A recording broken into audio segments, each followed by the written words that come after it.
Важные события в ближайшее время. Важное событие, обман какой-то есть. Есть, будьте аккуратны, вас предостерегает какое-то воровство, какая-то нечестная игра, которая разобьет вам сердце. Причем это было в прошлом, разбитое сердце сейчас. У кого-то это касается брака. Измена, предательство, воровство, может быть, в семье. И в прошлом вы уже осознали, что вот это вам точно не нужно. Поэтому приближайте то время, когда выйдете из того круга, из той семьи, из тех отношений, где есть предательство, воровство, есть обман, есть юзание одного человека другим. То есть, если вас используют, то вам это неприемлемо. Поэтому вы с вот такими людьми ограничили. Даже если это является ваша семья, там, и кровная, и приобретенная, то вы ограничиваете общение, будь то родственники, будь то близкий человек. Но близкого человека не вышло, может быть, с родственниками.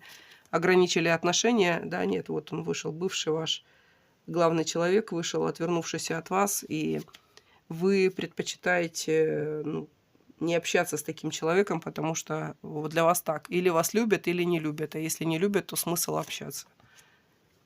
Вы будете счастливы, к вам идет другой человек. Он будет брать ответственность за ваши отношения. С ним вы не знаете, до чего, куда заведут отношения, но то, что вам с ним приятно в отношениях, то, что вы получаете удовольствие от отношений, от общения, просто купаетесь там, например, в удовольствии с этим человеком, это вам очень импонирует, потому что на контрасте с прошлым вы знаете, что такое, когда нет этого. И поэтому как семью вот этого человека вы пока не рассматриваете, не знаете, что будет дальше, но вам отрадно то, что у вас нет треугольников, что у вас отношения пара все-таки, что пара с этим человеком, который там, может быть, не так красиво говорит, зато действует красиво. Это шанс ваш на любовь.